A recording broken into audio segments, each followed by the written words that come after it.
Olá, muito boa tarde, muito bem-vindos a mais um podcast Voz da Resiliência, com o assunto da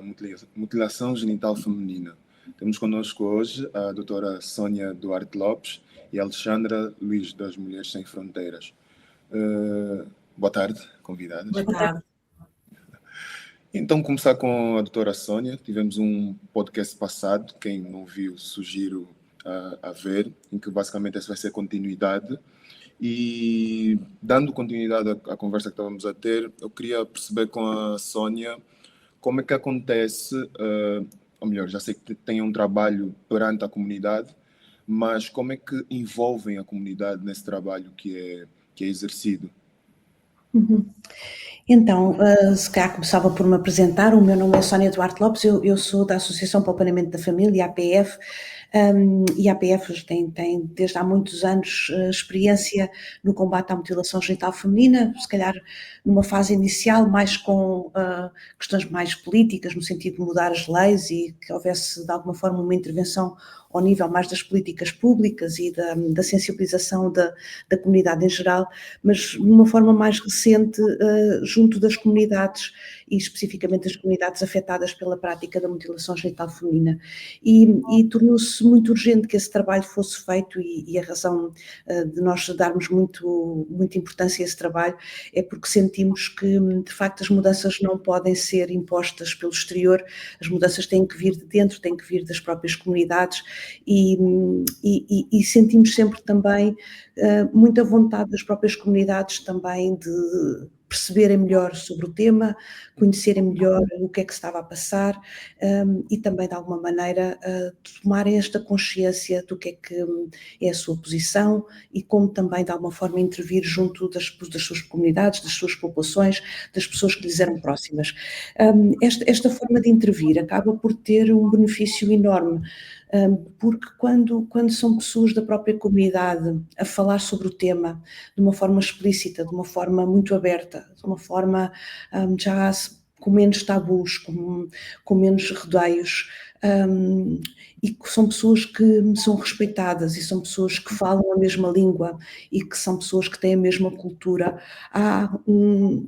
aceitar e uma escuta que é muito mais capaz de mudar, capaz de influenciar a forma de pensar e com isso haver mudanças que são muito mais rápidas de acontecer do que quando vêm pessoas que eventualmente falam de fora ou quando se vêem campanhas que passam em cartazes ou quando, enfim, outros contextos em que o tema é falado e que são pessoas que se calhar são muito distantes e que falam de uma forma se calhar um bocadinho fria sobre o tema e que não lhes tocam da mesma forma. Daí a importância, não é, de nós trabalharmos junto das comunidades e trabalharmos junto com estas pessoas para que as mudanças possam vir a acontecer. Estas pessoas são muito variadas, não é? E não podemos pensar que só há um grupo em especial. Eu não quero já estar a tirar todas as temáticas para nós podermos ir aqui abordando as várias possibilidades, mas refiro-me, por exemplo, a trabalhar o grupo de jovens, a juventude, como uma arma muito importante na mudança, são o futuro da amanhã, por isso se começarmos a mudar já hoje, muita coisa vai acontecer, por isso os jovens é um grupo muito importante para nós podermos trabalhar. Nós terminámos um projeto agora de 2 anos, onde tivemos exatamente a trabalhar com a formação de jovens, e foram estes jovens que depois tiveram que fazer atividades dentro da sua própria comunidade. 21 jovens tiveram informação, que fizeram depois 75 atividades na sua comunidade de sensibilização, de falar com as pessoas, de explicar o que era, de desmobilização em relação à prática, mas depois outros grupos muito importantes, não é? Que é outras mulheres, as mulheres a terem voz e falarem sobre o tema é também extraordinariamente importante, até por um empoderamento destas mulheres, um lugar de fala, não é? Uma possibilidade de elas poderem se exprimir e explicar e também de alguma forma exigirem que as coisas mudem, mas não esquecendo depois também os homens, não é? Os homens como um papel muito importante também no processo de mudança, numa sociedade em que o homem ainda tem um peso muito importante na condução nas definições das regras, na sociedade como ela está construída. É muito importante que os homens também sejam envolvidos relativamente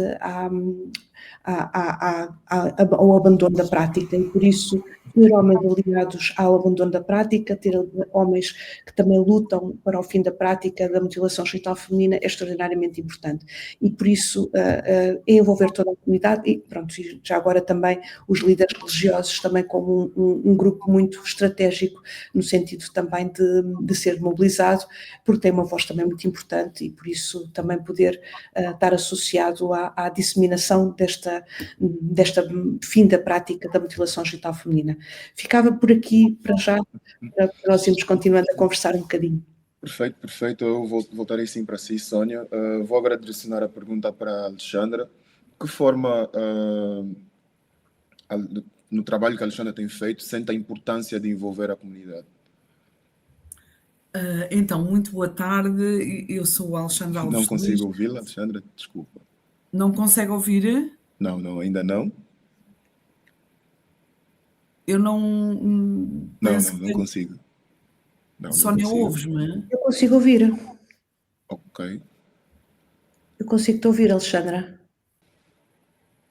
Temos aqui um pequeno problema técnico, mas já consigo sim ouvir a Alexandra. Vou só reformular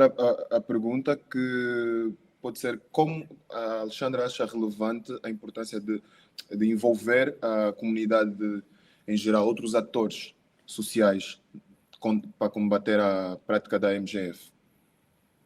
Então, boa tarde. Eu chamo Alexandra Alves Luís, sou da Associação Mulheres Sem Fronteiras e nós trabalhamos também pelo fim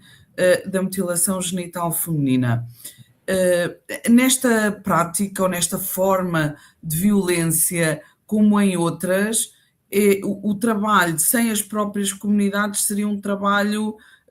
seria impossível de se concretizar. Primeiro porque são as próprias pessoas da comunidade, principalmente as mulheres e as raparigas, que iniciaram já há vários anos, nos anos 80, 90, com maior força, mas inclusive antes, que se manifestaram contra as consequências da prática. Uma vez que para algumas das pessoas que são afetadas, ou para algumas das comunidades que são afetadas, as comunidades consideram esta prática como parte da sua identidade, na maioria das vezes também porque desconhecem as consequências da mesma. Trabalhar sem pessoas da comunidade significa não conseguir progressos, não conseguir almejar aquilo que nós pretendemos, que é o fim da prática, porque seria uma situação em que seriam outras pessoas fora da comunidade que iriam opinar sobre o que acontece dentro da comunidade. E nós já sabemos, por exemplos vários, que isso não traria qualquer tipo de resultado. Ou seja, o que sim é importante é apoiar as pessoas que dentro das diferentes comunidades afetadas pretendem eliminar esta prática da mutilação genital feminina. Talvez dizer que uma das características importantes desta prática é que é uma prática ainda envolta em segredo, em silêncio, e muitas vezes, quando nós estamos a falar num país como Portugal, em que as pessoas chegam na sua maioria das vezes a Portugal já com a prática feita, ou então são pessoas descendentes de pessoas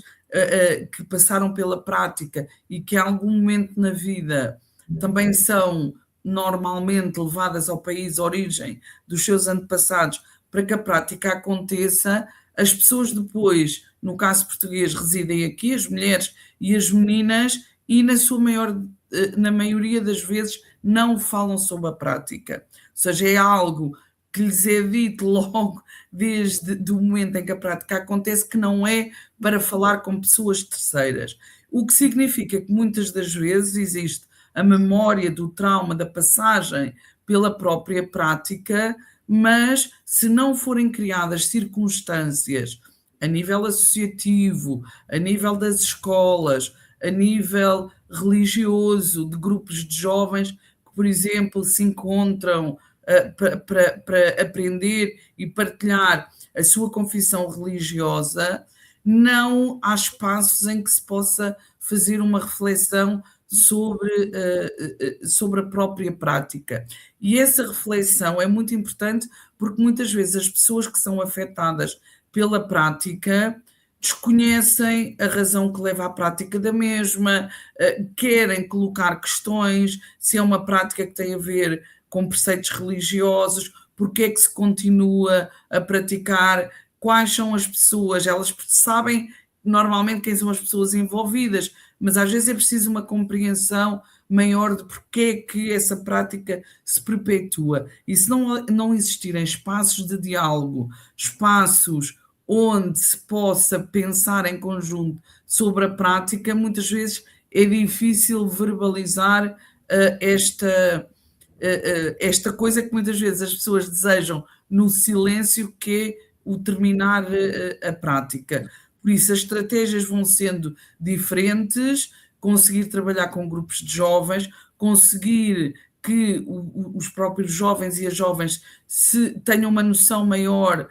dos seus direitos e tenham uma reflexão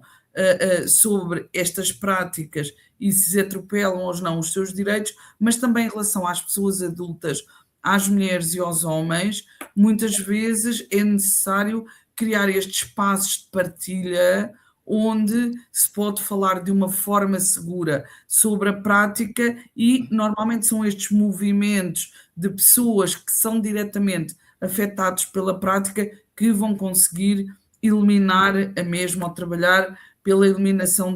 da mesma. Sem estas pessoas será difícil porque as pessoas, se não pensarem em conjunto sobre a mesma, até muitas vezes podem ainda ter uma certa resistência ao abandono e vão considerar sempre que são forças ou entidades terceiras fora da comunidade que querem terminar com algo que elas possam também eventualmente considerar como parte da sua identidade. E isso nós sabemos que impor a mudança sem que as próprias pessoas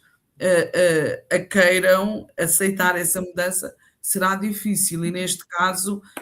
não há dúvida nenhuma que são as pessoas da própria comunidade que desejam a mudança, muitas vezes têm que se criar circunstâncias em que essas pessoas vivem muitas vezes fora dos seus países de origem para se encontrarem, para partilharem, para debaterem qual a melhor forma de chegar às pessoas para se concretizarmos e conseguirmos essa mudança. Aproveitando o que a Alexandra estava a dizer acerca de pensar sobre isso, pararmos e refletirmos sobre isso, pude perceber agora, com as vossas opiniões, que esse trabalho não é um trabalho pontual. Eu tive a oportunidade de ler um pouquinho sobre, falo um pouquinho porque acho que existe muita coisa para estudar sobre o assunto, mas percebi que essa mudança é um processo entre tratar as vítimas e prevenir novas vítimas. Então acho relevante, sim, essa olhar para os vossos projetos e perceber que não fica pelo superficial, não quer simplesmente passar, mas deixar um sinal de mudança nas próprias comunidades. Com isso, ia fazer uma pergunta à Sónia, que gira em torno de como é que as vítimas participariam dessas campanhas, seja aqui em Portugal ou nos seus países, e se dá a devida atenção, não pela Alexandra e a Sónia, que são um exemplo contrário, mas se quem devia dar devida atenção a isso, dá devida atenção ao assunto. Sim, Aurélio, só se calhar um bocadinho na continuidade da pergunta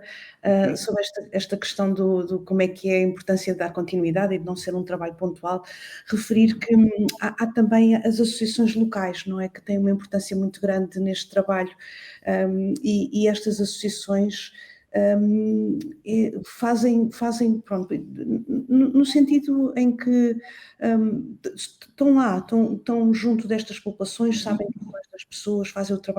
trabalho de ligação diário e de continuidade e que são muitas vezes um garante de uma teia, de uma rede de suporte que é muito importante importante e que vai sempre sendo feita. E ao mesmo tempo, são associações que também estão muito alerta para este tipo de questões, muito formadas e com muita reflexão sobre estas questões e também por isso muito capazes, não é, de fazer a sua intervenção, de fazer os seus momentos de debate, de chamar, não é, para que de facto haja uma passagem de informação. E pronto, e neste sentido existe também depois aqui as sobreviventes e o papel que estas sobreviventes acabam por ter no processo também da sua voz e de serem ouvidas e da importância que isso tem.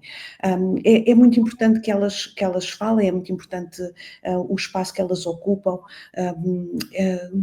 são muito incentivadas a que o façam, não é que de alguma forma venham cá para fora, mas é muito importante nós também percebermos que aquilo que estamos a pedir não é nada fácil, não é? Estamos a pedir que elas se exponham em coisas que são de uma grande intimidade, são coisas muito do corpo íntimo, da sua sexualidade, enfim, coisas que também foram ensinadas a que não são para ser faladas, a Alexandra estava a referir isso, não é? O proibir de ser falado, ser um tabu, ser um segredo, implica que realmente haja também vergonha, haja também muita da discussão sobre o discutir, sobre o falar, sobre o se expor e, no entanto, nós estamos sempre um bocadinho a pedir para que as pessoas digam publicamente, afirmem-se, não é? Se exponham. E devemos respeitar que, de facto, é um passo muito, muito significativo, muito importante e que não é nada fácil e por isso ter algum cuidado, não é, nesse tipo de exigências. E a mesma coisa acontece quando, por exemplo, nas escolas também pedimos isso com meninas que estão na escola a fazerem-no. E isto até chega, eu estou a dizê-lo até como um alerta, porque há professores que muitas vezes pensam que isso é a solução para fazer uma campanha contra a mutilação genital feminina, mas não estão a perceber o que estão a expor uma jovem perante colegas que sabem quem é que ela é, não é? E não estão capazes depois de a proteger em relação a todo um contexto, não é, escolar, em que ela fica completamente exposta. E para um bom fim, de repente estamos a criar uma má condição para que ela depois se possa, de facto, gerir, enfim, contrariedades, situações menos bem resolvidas, debates que podem não correr tão bem, enfim, não sabemos o que é que pode vir e, eventualmente, pode haver situações mais de exclusão que não facilitem e, por isso, o cuidado que se tem que ter com esta exposição e com esta visibilidade. E exatamente para chamar a atenção, não é que é muito importante, mas também não é a única solução e esta solução por vezes pode ter contrariedades que podem não facilitar. Ainda assim, as mulheres é muito importante, as sobreviventes, é muito importante que tenham espaço para poderem dizer, mesmo que não seja através das campanhas, mesmo que não seja através de um espaço onde passam a ter uma visibilidade pública, um espaço de segurança onde elas são ouvidas e onde falam sobre as suas necessidades, sobre o que se passou, sobre aquilo que é a sua reflexão e o seu crescimento, é muito importante. É muito importante para elas próprias no seu percurso, é muito importante também para aprendermos sobre o que é que são aquilo que ainda temos que, de alguma forma, adaptar em termos dos serviços, em termos das respostas, em termos das suas necessidades, para garantir que, de facto,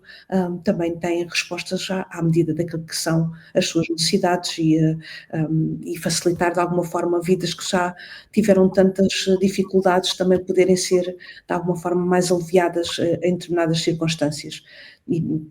se calhar penso que é por aqui que ficava. Ok.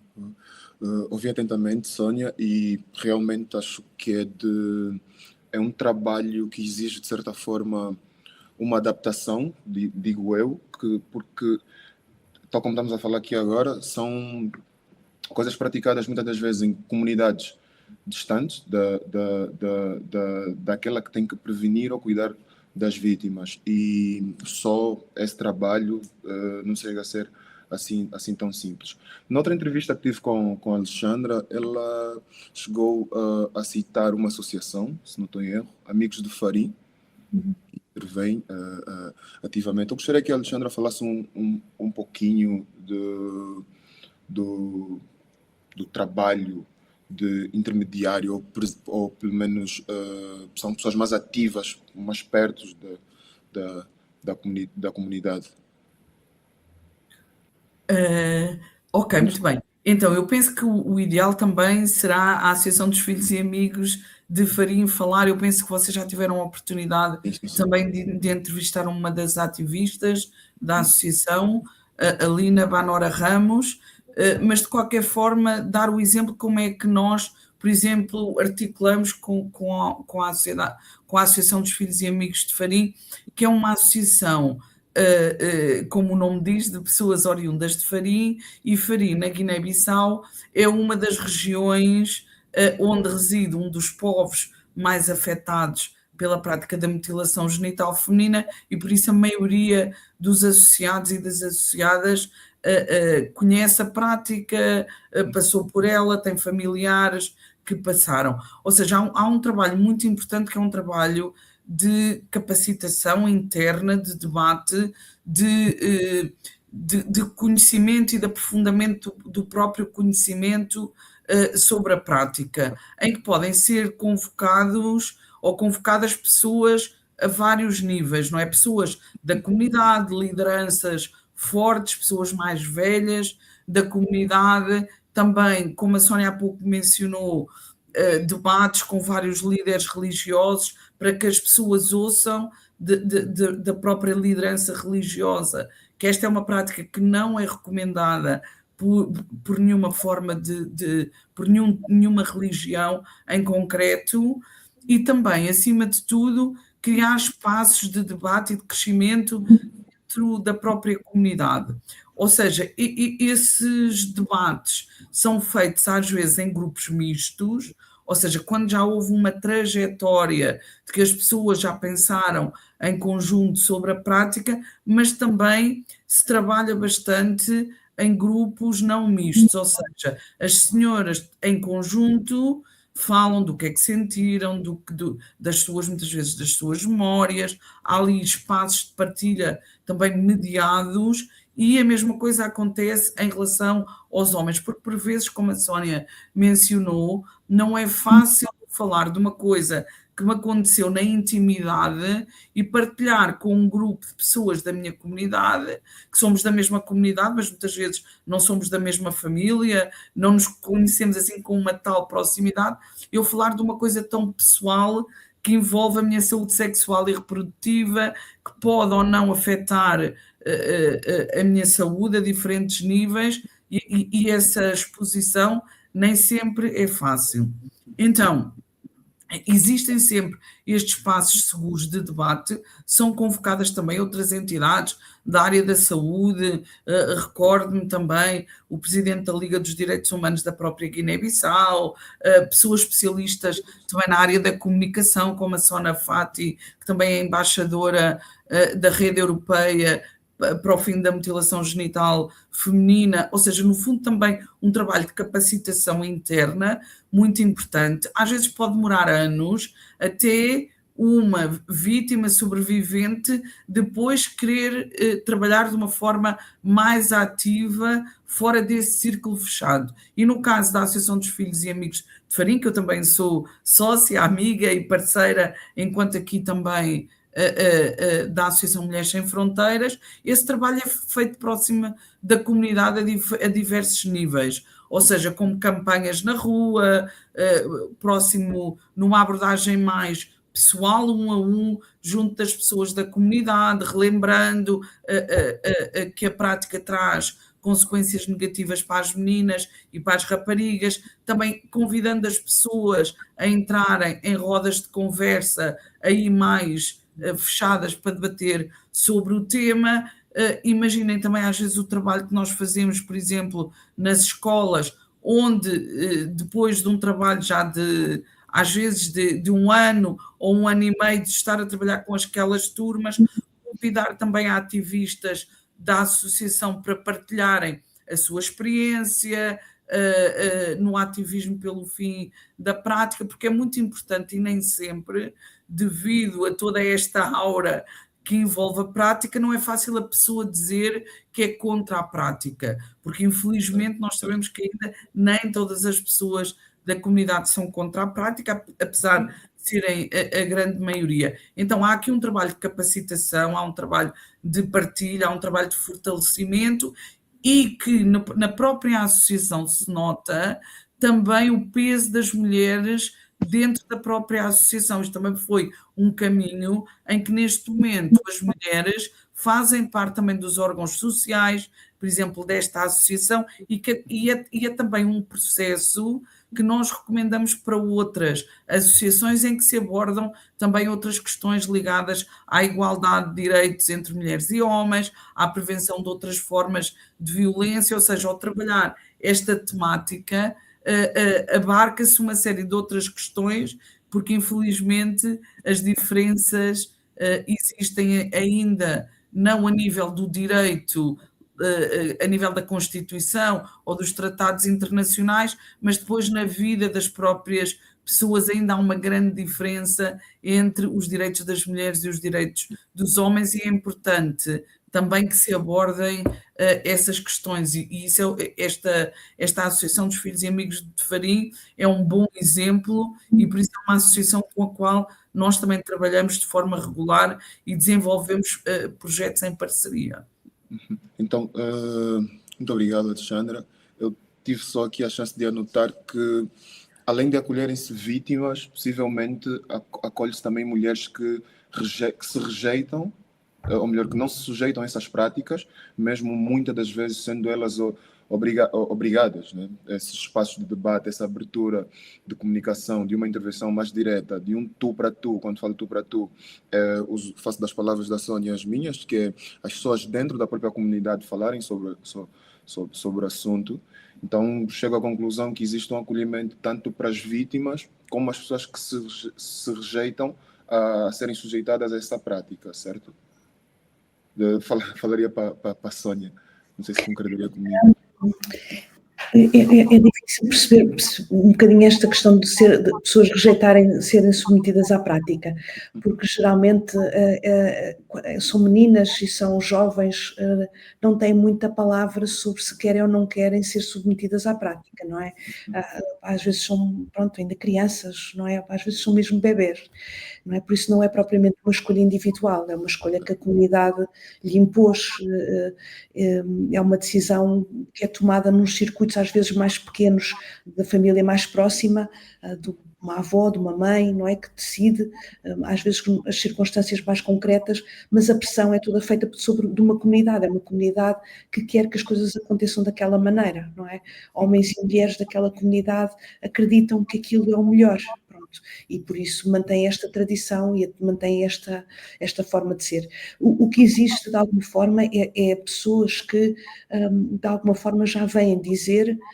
que não acreditam que isto seja o melhor para a sua sociedade, para a sua comunidade, e de todo não é o melhor para aquelas meninas, não é? E já o veio dizer abertamente, e isso é que é importante e é de valorizar, não é? E isso são coisas que nós também reconhecemos e valorizamos